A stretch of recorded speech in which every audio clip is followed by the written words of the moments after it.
having me, guys. Pleasure to be here. Pleasure to be here. Even though you're from... Stumbled already. Breathe. Nah, it's good. Cool. So you're born and bred in Penrith. Penrith. Nepean Hospital. I was Yeah. born there in the old wing. It's since been, I think, knocked down. And then I was there till 2011. Then I moved to Canberra because Dad got work there and his family's there. Okay. And then I moved to Vancouver, Canada in 2018 for 2 years. And then I'm here. Oh. So Penrith, you're a Panther Oh, yeah, Panther guru, diehard. nut, supporter, fan, Yeah. fanatical. Rugby league is just, it's God's winter game. But Game of head injuries. concussions and pain, but I love it. Oh, that's cool. You're a good football player, eh? Used to be, yeah. I'm sure I'd get destroyed now, but used to be. There's so much, they're just everything now, eh? They're so much silky stronger, smooth. faster. They're so strong. They're so big. They can all kick and pass and catch and jump and, They're just off the production line. yeah. Not that it would have been an achievement, but you could have played for Canberra, do you reckon, if you went hard enough? Oh, yeah, I reckon if I wanted to sell my soul that much, I could have. But Ooh, no. they just get to a point where, like, you can't fake being a pro athlete. You got to give it everything. And it just didn't mean that much to me. Right. So That's a solid point. were you brought up in a Christian family? yeah, pastor's kid, mum and dad. I think dad was an elder of a church, and then like a small church, small family of like Awesome. maybe 60, 70 people. And then I think I only have memory of 2 churches growing up. I'm not sure if there's any more than that. But then we went to Imaginations Church. Yep. Formerly Penrith Christian Life Centre. Pastor Jack Haynes. Jack Haynes. He's from the deep south of America. He's a great guy. His last command, our first priority. Oh, wow. How good is that, eh? That's one of his books. Is that his saying? No, that's one of his books. What? Oh, Probably like, His- the only thing that has like sentimental value, or one of the few things that have sentimental value to me in life is when we moved from Penrith to Canberra, he gave us all gifts, like all 5 members of my family gifts. Awesome. And he gave me this like John Wayne knife. And like I've just kept it ever since. Oh. He gave an 11-year-old a John Wayne knife. What a pastor. you'll need this where you're going, son. Yeah, it's just like he just sits proudly. Wasn't a Crocodile Dundee knife. No, it's Have you got a photo of it? no. But it's just Cool. a good reminder. Yeah. No, he's a lovely man. Yeah. And but I read his book. His last command, our first priority. So Jesus' last Love. command. No. Go into Go all the world, forth. preach the gospel.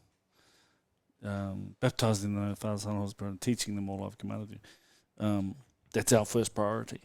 So he wrote a whole book on that? Yeah. Yeah, we had him over at our church in New Zealand. He's cool. And I've been to Imaginations. Really? To their conference. Oh, yep. So, yeah. No, awesome. Just Last attended. By clarity. Yeah. Visited. Yeah. No, awesome. Amazing, man. So you come out of that community there. Oh man, it was so cool. Like we had like a kids church band. Yeah, Cool. sick. And oh man, a lot of the guys like Penrith Christian School, which Claire Pike worked at. Small world. Really? Yeah. So all like my friends at church would go to that school, and I would just go to a public school, single income family. But still, man, like Sunday seeing all the guys were just tight knit. Did you have youth there and stuff? There was, but I'd left right before I could go. Oh, left to go to Canberra before Yep. you could go to... Yeah. Okay. So your whole like family and Christian community experience was all great. Oh yeah, I can't relate to people who've been like burnt from church or like had rough experiences. Like when I've left the church, it's always been like a locational change. Right.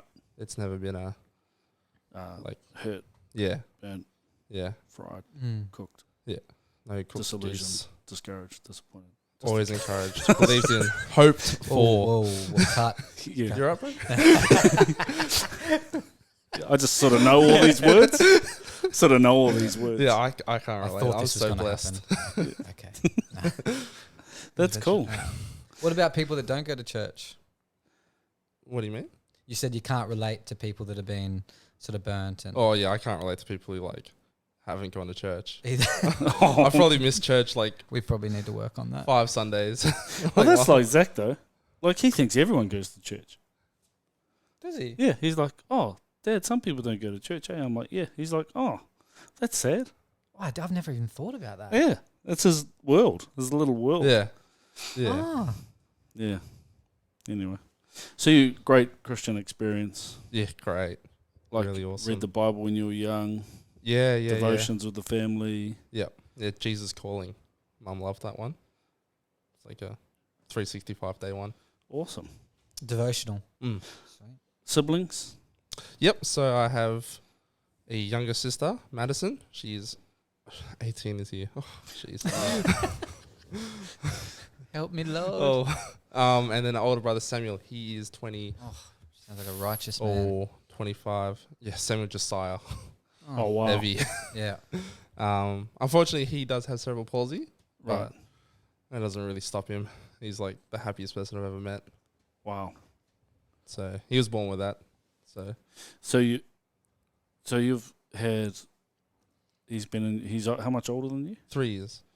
Okay. Well, that must mean you're sort of compassionate. Yeah, well, that was my life. I feel sorry for people who like, because his ailment's similar to like drowning victims who like just survive, but they're sort of like vegetables, like they just can't walk or talk. Yeah. But because that was always my reality, it was never like the shock factor. Because like he was, especially because he was before me. Yeah, your older brother. Yeah. So you just, So it's like there were times growing up where I was like, I wish I had an older brother to play with. oh man. But Do you love him? Like, oh yeah, he's easy to love though. Like you put him in a room with all similar people to him. Like when he used to go like a special school like for deaf and blind, man, he would just stick out, just a ray of light. Always happy, always laughing. do you miss him? Yeah, I miss him. How often do you talk to him? Or FaceTime him, whatever. Mum visits him. He lives in a share home now. Okay. So mum visits him most Sundays, and so usually she'll try and call me, Cool. work it out. Cool. And he's like, oh, man, he knows all my secrets. How's his communication? Oh, non-verbal. Okay, non-verbal. So he knows all my secrets. Oh, that's cool.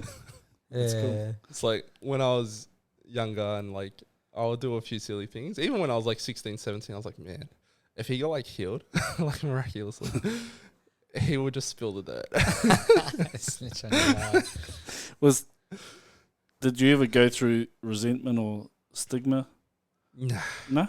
Wow. Nah. Awesome. That's really I cool. think like even just like the whole like is God good if he allows things like this to happen? I don't know.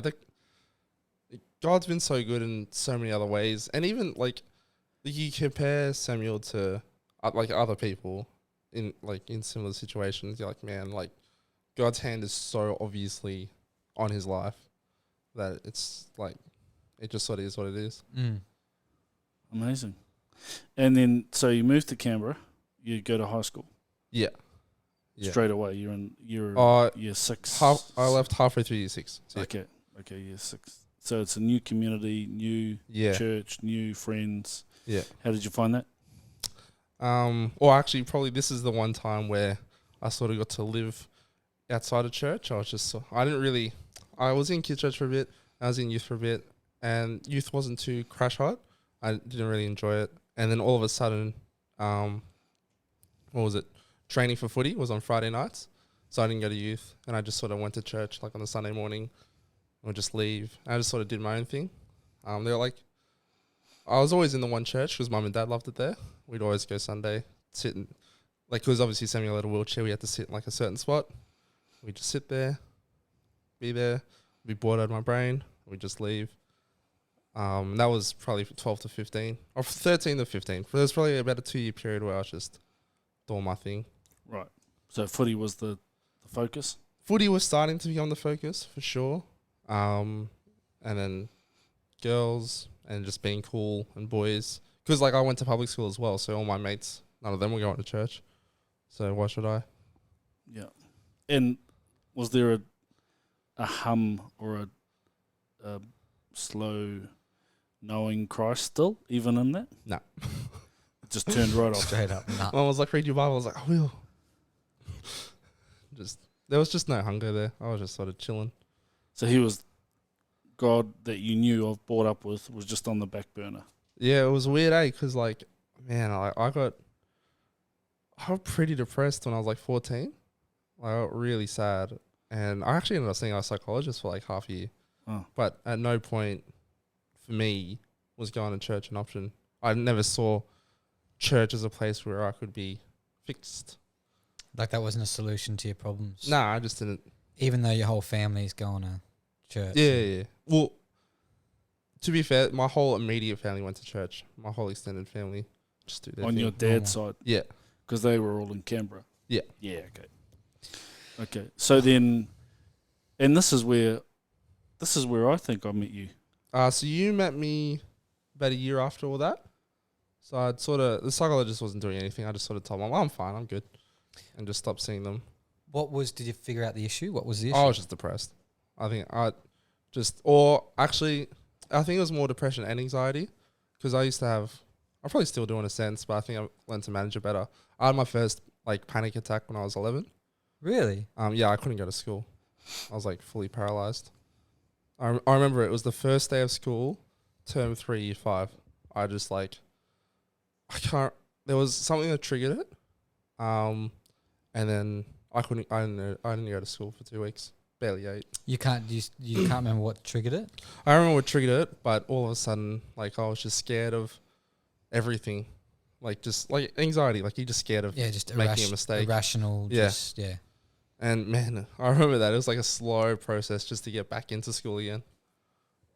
Yeah, that was pretty full on. And so that was starting, and you were a little bit depressed from that, and Yeah, it's just heavy. yeah. Wow, you can relate. Yeah, I can relate. I assume thanks. you do. Thanks, yeah. Yeah. I'll make something up just. Nah, 100%. I can remember the first time I was in rehab.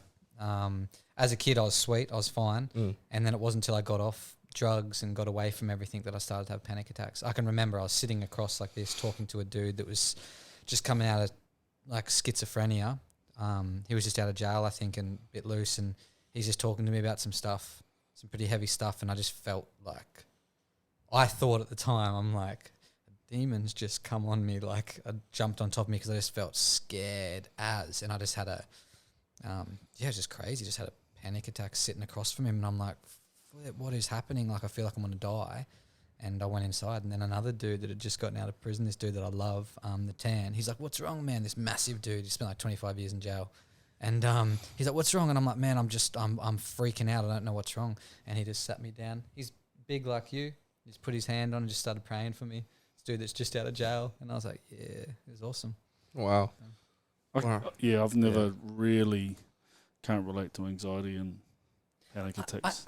It's just fear, and it's like fear of the unknown, and it's just totally it's totally irrational. Yeah, I would go down like every rabbit hole possible, so I can like process information really quickly. And so, like when it's used for good, it's great.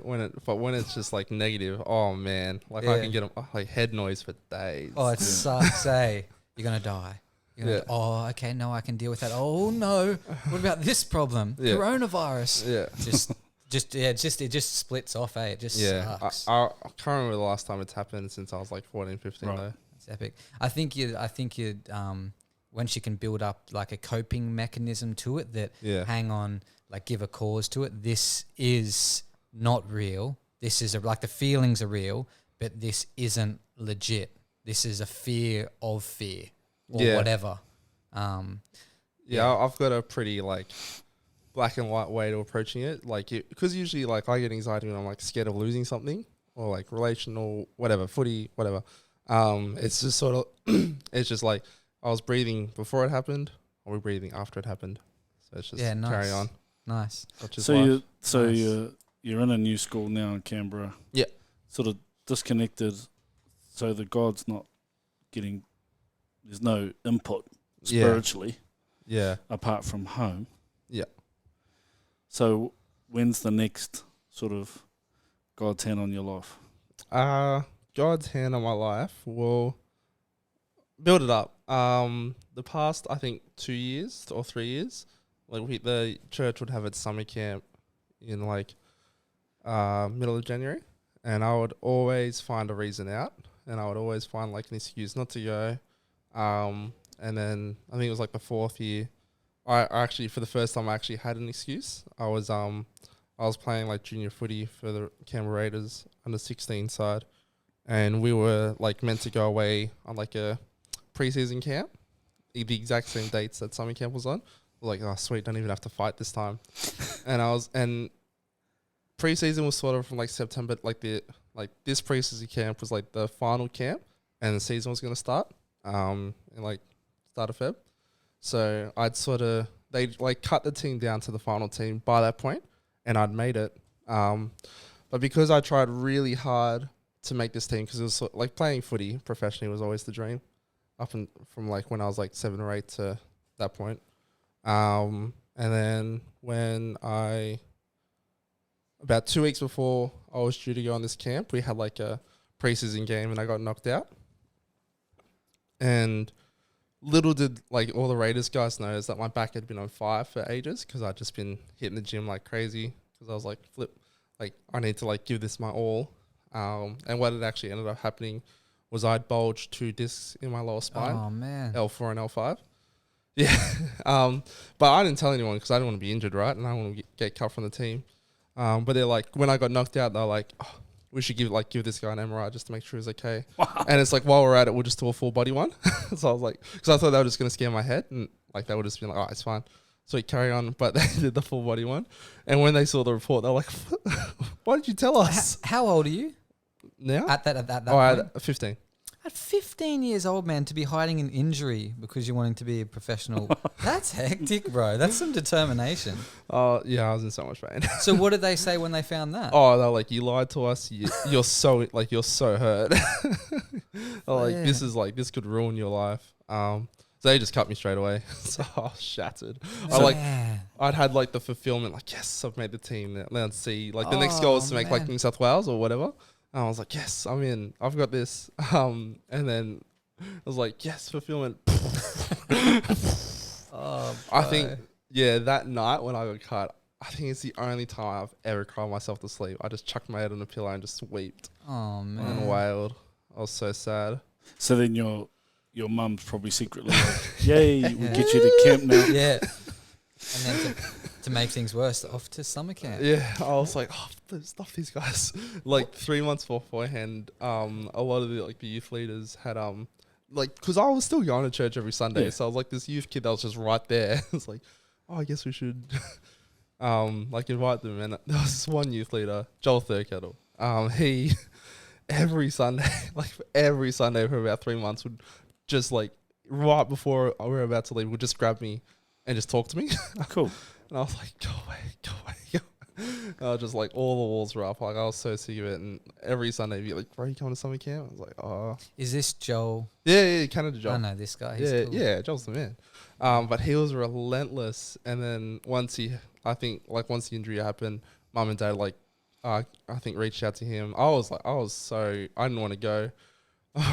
My dad I remember once, I was giving mum so much lip about going. He just picked me up and just shook me. He was like, "You're going." I was like, "Oh, okay, I'm going." Like, what fear of God in my heart. I was like, "Ah!" So good. But you still there's still this awareness of God. Yeah, I think at no point in my life have I ever doubted God. Like God's always been there. It's just His role in my life. Okay. And what I allow Him to be. Okay. Is always, that's the one that's changed. Yeah. But yeah, so I remember I was at one of my schoolmates' house, and Joel was I think he was an hour late, because my parents had they'd booked a cruise, so they just leaked it. So me and my sister were going to this summer camp, and bailed on a cruise while you go. That's so cool. And so I was just at a mate's place, just sort of waiting for it, and then he was an hour late, and I was like, oh, yes. He's forgotten. It's okay. I can just enjoy my week just with my mates. It's going to be sweet. I pretty much lived there anyway. And eventually he came, and I just didn't want to be there. Like on the bus there, like I just sat by myself. Someone would come and try and talk to me. Like they just hit walls. 15 minutes later they go. Someone else would come. Like people would try to be my friend. I was like, I just don't want to be. Was here. everyone else on the bus hyped for summer camp? Singing Yeah, songs yeah. I was just sitting there like, oh, yeah. Not Aidan. Nah, it was the brick wall. Yeah, first time in my life. But yeah, I can't remember. I think, well, obviously you were the guest speaker, and this is what, like, my memory from it is like, I can't remember how I started talking to you, but it was pretty cool how it all worked out. Like I was there hating it, then I sort of gravitated towards you, and then footy head. yeah, and then I think, like, well, it's like this. There's two main things that stood out to me about you. Like obviously you like with your footy career and how that ended, and then Miller, and I was just like, oh, this guy, Wow, man. this guy's got like a disabled like, member of his family, had like crushing foot injuries. He loves his life. I've gone through the same thing. I hate my life. But so there was that aspect, but then there was also like obviously him being the guest speaker, all the leaders gravitated towards him, and then by default all the youth kids that adored like all the youth leaders would like follow. And so I actually like became friends with everyone to the point like it was such a radical transformation that I think it was the Tuesday night I just opened, like it was just like a worship night, and I just opened my Bible randomly. It's like, whatever, God, like speak to me. And I opened like Psalm 91, like 1 or 2, like his, like Lord is my refuge. Like I can't remember it off the top of my head, but man, like reading it, I was smashed. And to the point, it was like such a radical transformation that like the Wednesday night or like Wednesday Arvo, one of the guys like sat me down and literally just did this. He's like, how's God moved in your life over summer camp? And it was like full 180, eh? Oh, wow. So it sort of got switched on again. Yeah. Yeah. Yeah. Okay, God. Yeah. I'm ready. But not ready, but ready. It's such a cliche, but it's so true. It's like the whole idea of like relationship and religion. Yeah. It's like for the first time I'd like felt like in my own walk, I'd felt the crushing weight of like relationship as opposed to doing it through mum and dad. Mm. And oh yeah, that was such a game changer. So then there's this three years or so of you just walking in that. Yeah, you that used every night transformation? just hanging out. I had really good people in my life too that were like older. Yeah. Like youth leaders. Yeah. And man, they looked after me. But like to be fair, like I was also engaged. So it was sort of like a perfect walk. Like youth leader loves a youth kid loves a youth leader. Makes it easy, man. Makes it work.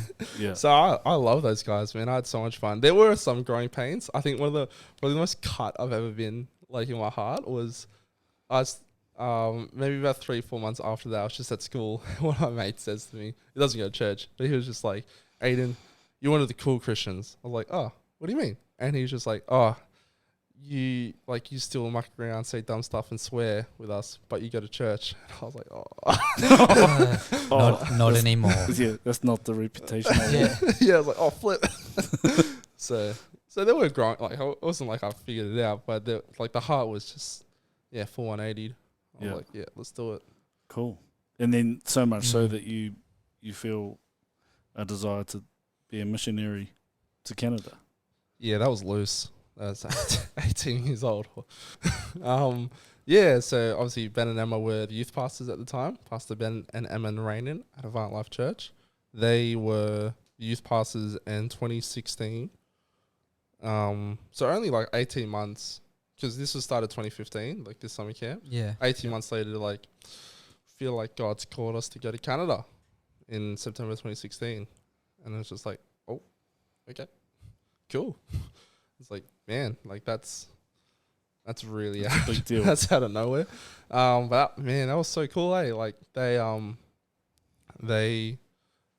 left April 2017, so there was like a 7-month period where they were just sort of transitioning out and stuff and doing their thing. But it was like, I don't know, like it is like going to the other side of the world to start a church. Like it's daunting, it's crazy.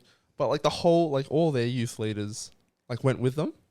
And so it was sort of like not to downplay it, but for me, like the decision to go there was like, I felt like the call of God. Like I definitely sensed Holy Spirit being like, you need to go here. And I mean, flip, it's pretty obvious I need to go there. But like, yeah, it was just like I lived with all these guys who like I'd spent like the past 2 years with, like intentionally, like building relationships. So it wasn't, it was a massive jump, but man, it was so good. It was like, it was the best. Certain aspect of comfort to it because you're doing it with a bunch of people that I know and trust. And I mean, I don't know, it's maybe just me, but I've never really had like an issue with faith. Like, I never really thought it was going to fail. And I did admit there was like a 7-month window where I was finishing year 12 that they were there. I think that was the hardest 7 months. But so by the time I got there, it was a bit more settled. So for me, like me and my mate Harry, one of my best friends, love that guy, Henry Shilton. Shout out. His dad's actually my landlord. Smallest world. Where you are now? Yeah. Come on. But he and I were just like two, like just bright-eyed 18-year-olds, like just not a care in the world. So we rocked up. We were sort of just like, woo, Canada. Yeah, it's party time, eh? Yeah. Where's my snowboard? Yeah. Oh, I didn't snow.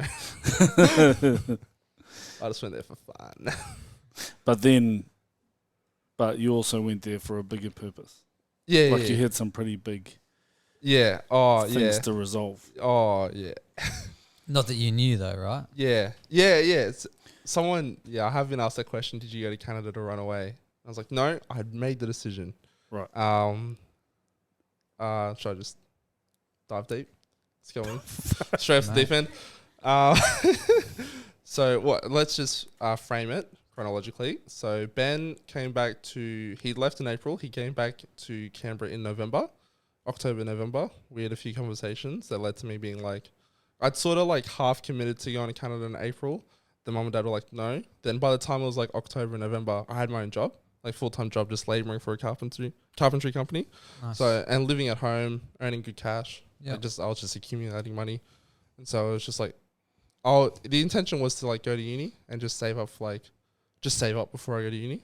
But I had all this cash that I think it cost me like $6,000 in total. I had that. And so Ben was like, why don't you just come to Canada? Like, you said you were going to do it, just do it. Essentially, he's just like telling me to stop being a sook. And I was like, yeah, fair enough. And so, yeah, I made the decision then, and I fully committed. And then, the ball was rolling, like talking to like visa agencies, getting to move over. I ended up flying out Valentine's Day, 2018. But 8th of January, 2018, probably the most memorable day of my life. I come home from work on a Monday. I actually, on the way there, I just called Ben just to give him like an update because he's back in Canada at this point. Just being like this is where I'm at with all the visa stuff. Just making sure that like he's just making sure I'm ticking boxes, all that crap, not just like fluffing about. So, and it was nice to talk to him. I think a few of the other guys were with him, so we were all just like chewing the fat, just catching up for like the half an hour drive home. Get home in good spirits. I park. I can see like my front door from where I park. I get out of the car and I see Mum just like, she's just standing there, just walks away, just looking like she'd seen a ghost. And I was like, oh, that's weird. So I just walk inside and the mum's just like, can I speak to you? I was like, okay. Do you want to speak to me? Like, I just worked a full day. Usually she banishes me to the shower.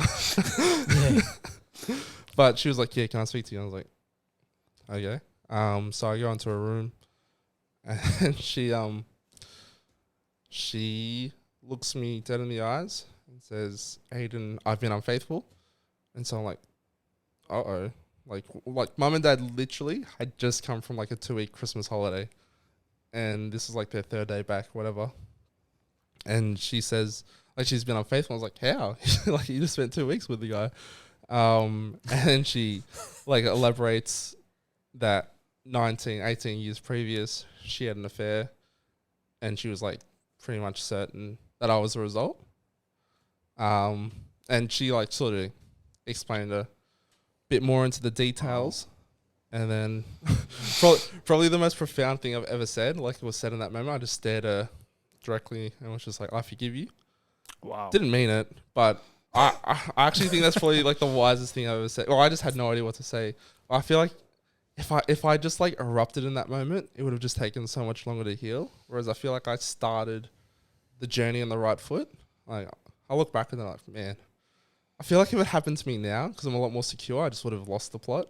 Whereas there, I was just like, oh, I have no idea how to respond. Like my whole identity's been shattered. I actually remember thinking to myself about 3 weeks earlier, like, man, I'm so blessed that even though like my brother's disabled, we've had to move. Like mum and dad have had their own separate issues. They've been together. They've been faithful. Oh, wow. And I was like, oh, flip.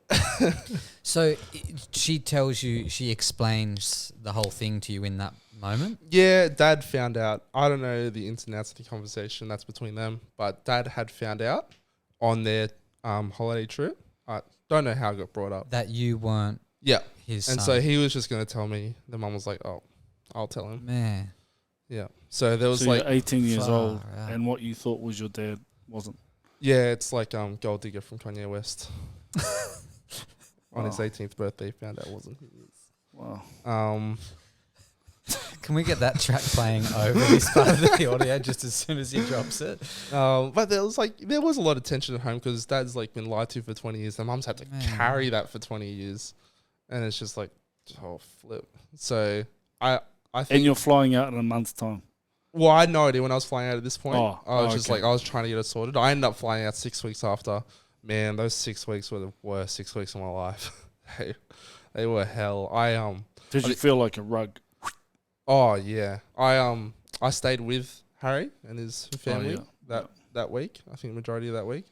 I was in shock. I nearly fell off like 3 levels of scaffolding at work the next day because I was numb.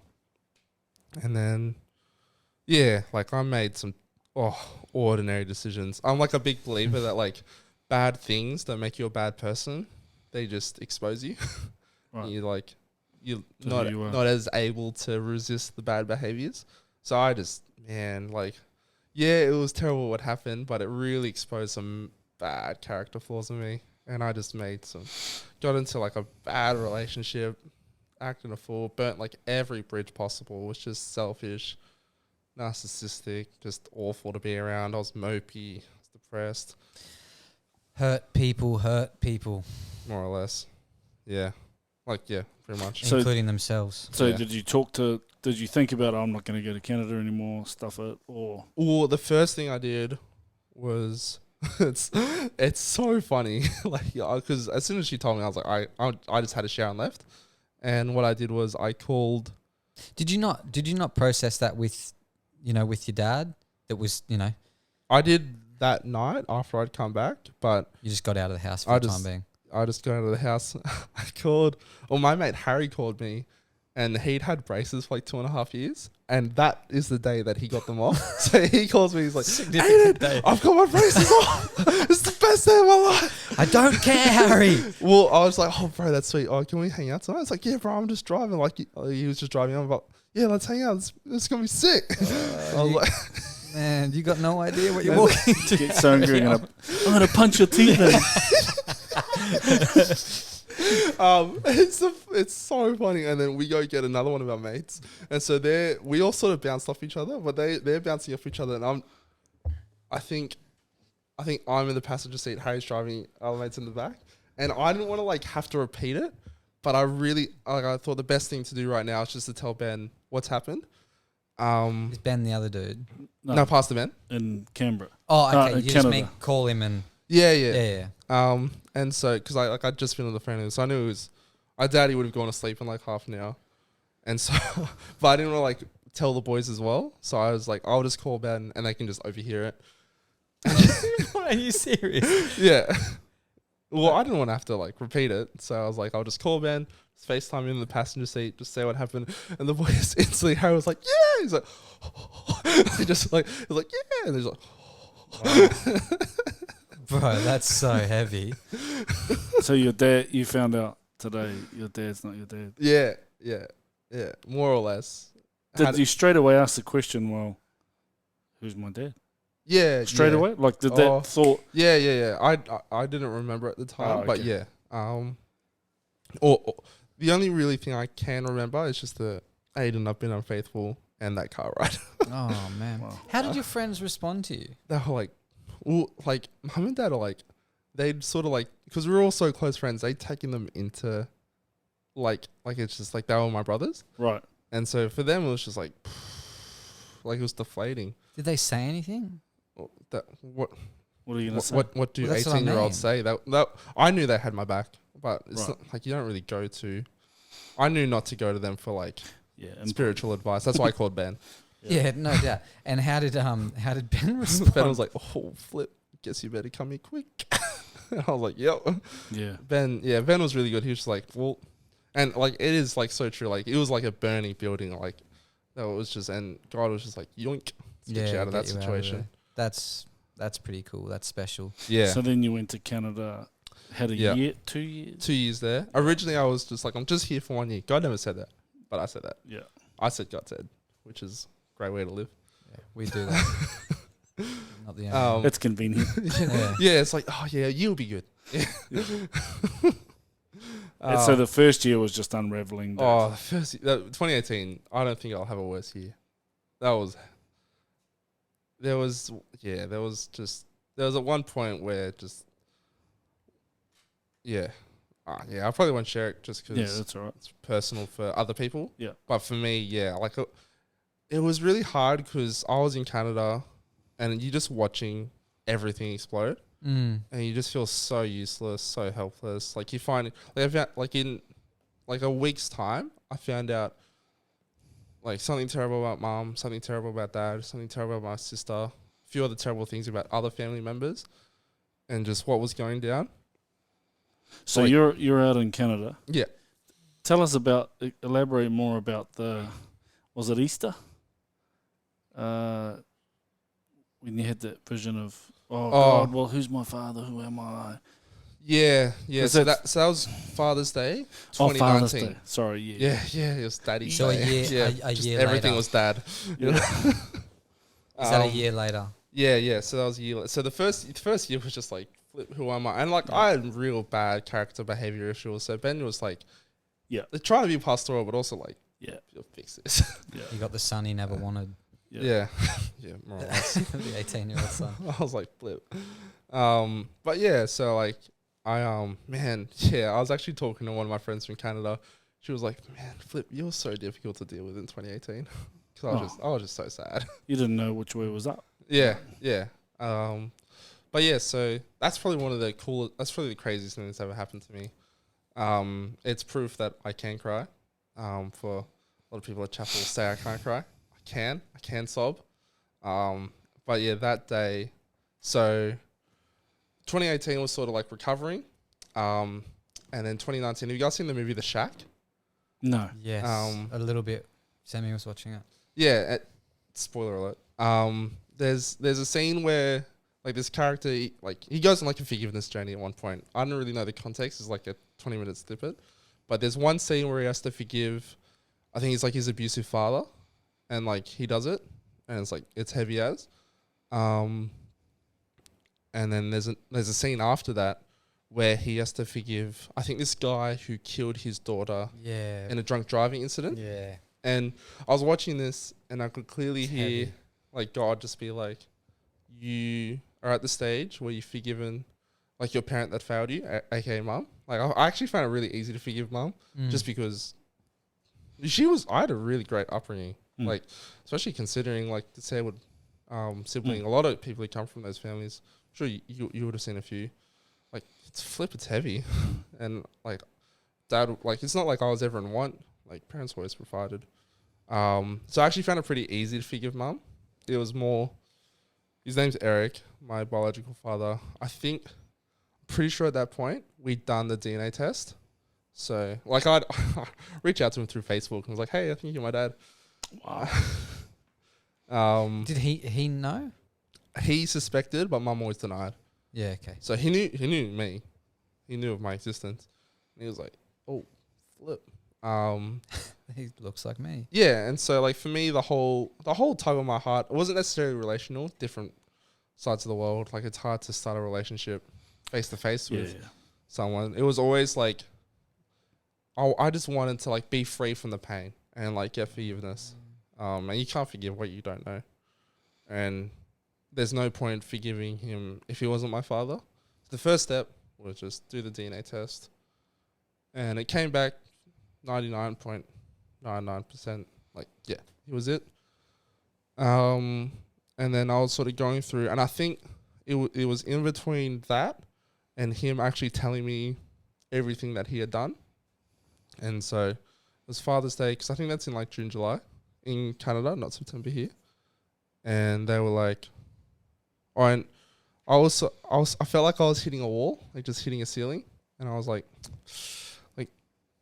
what is going on? And I was like, Father's Day, like everyone's talking about dad, everyone's honoring their dads, like everything is dad. And I just remember sitting there just being like, what is going on? Like, I just felt like I was trying to be better, but I just kept on falling short. And yeah, I was just in worship on Sunday morning, and I think I just sat down and I was just freaking out. And then all of a sudden I got like this vision. It's like really the only clear like encounter with God I've ever had. And it was like the clearest thing ever. It was me as like 8-year-old Aidan, just like holding Jesus' hand. We're just like on a path. He's just like focused on like the road ahead. I'm just looking at him like, oh, you're so amazing. And it's just like, I clearly heard God be like, for so long you've been trying to be your own man, which is literally what I was trying to do. And it's like, but here I am giving you permission to be my son. And oh mate, 2 hours, like two and a half hours. I just That's pretty healing, yeah. Oh man, like I lean on that a lot. Yeah, like whenever I feel like I'm just hitting a wall or just struggling, I'll just lean on that more often than not, because that was like a face-to-face encounter. I was like, "Fool." That's a beautiful picture. I was like perplexed though, because I was like, if you're trying to like reveal like the Father, why would you show me Jesus the Son? And then I clearly heard the Holy Spirit just like read Matthew 11. I was like, okay. And then there's this one point where it's just like the Father revealed through the Son. I was like, oh yeah, fair enough. Idiot. No. I was like, okay. And then I was like a bit hestant, and then there's the Father revealed through the Son. I was like, yeah, this is God. Boom. That's awesome. I was so cooked. That's awesome. Man. Did as we sort of close, did you have a sense that your family, you didn't fit in your family at any stage, like growing up? I think there were always a few questions, because my dad's got like a short, stocky build, and so do all my cousins and his brother. Right. I was just like a string bean when I was like 16. I was like, hang on a second. Right. I was like tallest in my family when I was like 12. But you just didn't. It was just a fleeting moment. Yeah. Yeah. Okay. Oh, it was just an intriguing thing I had. I was like, oh, did you know? Did you have a sense? Nah. Okay. Wow, that's a full on. It was a big year. So then you come here, knowing whose son you are. Yeah. Which everyone has to have that revelation of, right? Or it's just like what were you first? Yeah. Where were you first? Yeah. Where are you first from? Yeah. Yeah, you're designed by a Heavenly Father, right? Yeah. Yeah, cool. Anything else? Like, man, that's amazing. That sort of set you on a path. Right? Oh, it's pretty undeniable, eh? Yeah. It's like, oh, yeah, I'm in now. Yeah, you probably come to a realization that most people struggle to come to in their, later adulthood. Like that picture of you with Jesus and who he is to you and relying on him. Coming to that, man, you're only young. That's like powerful. It's good. Yeah, good. It's a big weight off the shoulders, eh? Because like, it's like, oh yeah, I'm just the son. It's all good. It's all good. God's got it. He's got it. That's all good. Yeah. Any last comments or thoughts or? Love Chapel. Chapel's good. Good. Nah, it's good. Nah, I'm pretty blessed. I feel like I've lived like some worst, like some terrible things, but always like the best case scenario. So just like, and look, your story's unfolding, right? There's Yeah, still. There's That's more it. layers. There's more That's it. aspects that God wants to show them. Yeah, I think it's like I've been thinking a lot about just like Christ the Redeemer. Like there's no unredeemable sins. It's just like he can just. Someone said to me once, "Is like sometimes you have to let something die so Jesus can resurrect it." I was like, "Oh, Bam. so, There you go. so yeah, onwards and upwards. I love life. Good footy. So good. Oh, it's so good. Full credit to the boys. It's tough up front, but we came away with a win. These are the after-match captain speeches. I like soccer and long walks on the beach. That's what I like. Aidan, you're awesome, mate. Yeah, Thanks, man, mate. bro. Thanks for in this time just sharing a little bit more of the awesome story, that All good. awesome journey you're on with the Lord, and so it's the fire burning now. That's it. Oh, it's actually what my name means. Aidan, Yeah. fire it? burning. Nah, it means little fire, but Oh, little fire. little I don't fire. know about the. I don't know about the little part, but yeah, come on. You're a big unit, bro. The fire unit. Man, it's good to see you where you're at, pushing forward, loving God, and you've got an amazing story, an amazing journey ahead. So It's cool. It's only Thanks, just, boys. and it's only just beginning. Like, Oh yeah, as Brian Houston famously said, best is yet to come. there you go. Oh.